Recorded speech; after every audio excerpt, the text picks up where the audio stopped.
बुधवार व्रत कथा। समतापुर नगर में मधुसूदन नाम का एक व्यक्ति रहता था। वह बहुत धनवान था। मधुसूदन का विवाह बलरामपुर की एक सुंदर लड़की संगीता से हुआ था। एक बार मधुसूदन अपनी पत्नी को लेकर बुधवार के दिन बलरामपुर गया। मधुसूदन ने पत्नी के माता पिता से संगीता को विदा कराने के लिए कहा। माता पिता बोले, बेटा आज बुधवार है। बुधवार को किसी भी शुभ कार्य के लिए यात्रा नहीं की जाती है। लेकिन मधुसूदन नहीं माना। उसने ऐसी शुभ अशुभ की बातों को न मानने की बात कही। दोनों ने बैलगाड़ी से यात्रा आरंभ कर दी। 2 कोस की यात्रा के बाद उसकी गाड़ी का एक पहिया टूट गया। वहां से दोनों ने पैदल ही यात्रा शुरू कर दी। रास्ते में संगीता को प्यास लग गई। मधुसूदन उसे एक पेड़ के नीचे बैठाकर जल लेने चला गया।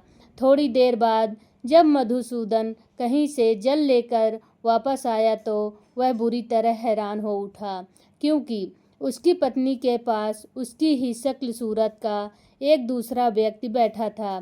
संगीता भी मधुसूदन को देखकर हैरान रह गई। वह दोनों में कोई अंतर नहीं कर पा रही थी। मधुसूदन ने उस व्यक्ति से पूछा, तुम कौन हो और मेरी पत्नी के पास क्यों बैठे हो? मधुसूदन की यह बात सुनकर उस व्यक्ति ने कहा, अरे भाई, यह मेरी पत्नी संगीता है। मैं अपनी पत्नी को ससुराल से विदा कराकर लाया हूँ। लेकिन तुम कौन हो जो मुझसे ऐसा प्रश्न कर रहे हो? मधुसूदन ने कहा, तुम जरूर कोई चोर हो या ठग हो। यह मेरी पत्नी संगीता है। मैं इसे पेड़ के नीचे बैठाकर जल लेने गया था। इस पर उस व्यक्ति ने कहा, अरे भाई, झूठ तो तुम बोल रहे हो। संगीता को प्यास लगने पर जल लेने तो मैं गया था। मैंने तो जल लाकर अपनी पत्नी को पिला भी दिया। अब तुम चुपचाप यहाँ से चलते बनो, नहीं तो किसी सिपाही को बुलाकर तुम्हें पकड़वा दूंगा। दोनों एक दूसरे से लड़ने लगे। उन्हें लड़ते देख बहुत से लोग वहां एकत्र हो गए। नगर के कुछ सिपाही भी वहां आ गए। सिपाही उन दोनों को पकड़कर राजा के पास ले गए। सारी कहानी सुनकर राजा भी कोई निर्णय नहीं कर पा रहा था। संगीता भी उन दोनों में से अपने वास्तविक पति को नहीं पहचान पा रही थी। राजा ने दोनों को कारागार में डाल देने के लिए कहा। राजा के फैसले पर असली मधुसूदन भयभीत हो उठा। तभी आकाशवाणी हुई, मधुसूदन, तूने संगीता के माता पिता की बात नहीं मानी और बुधवार के दिन अपनी ससुराल से प्रस्थान किया है।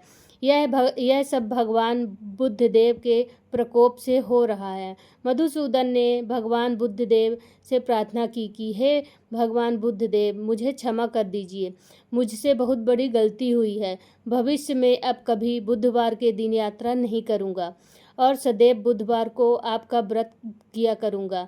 मधुसूदन के प्रार्थना करने से भगवान बुद्धदेव ने उसे क्षमा कर दिया।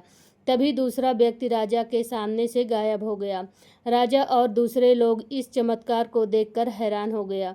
भगवान बुद्धदेव की इस अनुकंपा से राजा ने मधुसूदन और उसकी पत्नी को सम्मानपूर्वक विदा किया। कुछ दूर चलने पर रास्ते में उन्हें बैलगाड़ी मिल गई।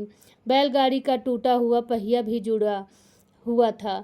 दोनों उसमें बैठकर समतापुर की ओर चल दिए। मधुसूदन और उसकी पत्नी संगीता दोनों बुधवार को व्रत करते हुए आनंदपूर्वक जीवन यापन करने लगे। इस तरह भगवान बुद्धदेव की कृपा से उसके यहाँ खुशियाँ बरसने लगी। इस तरह जो स्त्री पुरुष बुधवार का व्रत करता है तथा सुनता है, भगवान बुद्धदेव उनके सभी कष्टों को दूर करते हैं और सुख समृद्धि की प्राप्ति देते हैं। हिंदू धार्मिक मान्यताओं के अनुसार सप्ताह के सभी 7 दिन अलग अलग देवी देवताओं को समर्पित होते हैं। फिर उन्हीं के अनुसार पूजा आराधना की जाती है।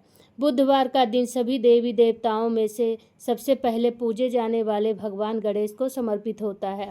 बुधवार के दिन उपवास रखने का विशेष महत्व होता है, क्योंकि बुधवार के देवता भगवान गणेश बुद्ध के देवता हैं। ऐसे में बुधवार के दिन व्रत रखने पर जीवन में सुख समृद्धि आती है और समय मंगलमय रहता है। ऐसी मान्यता है कि जो भी व्यक्ति बुधवार के दिन व्रत रखता है और पूरे दिन भगवान गणेश जी की साधना आराधना करता है, उस व्यक्ति के जीवन में कभी भी धन धान्य की कमी नहीं होती है। बोलो विघ्नहर्ता श्री गणेश जी की जय हो।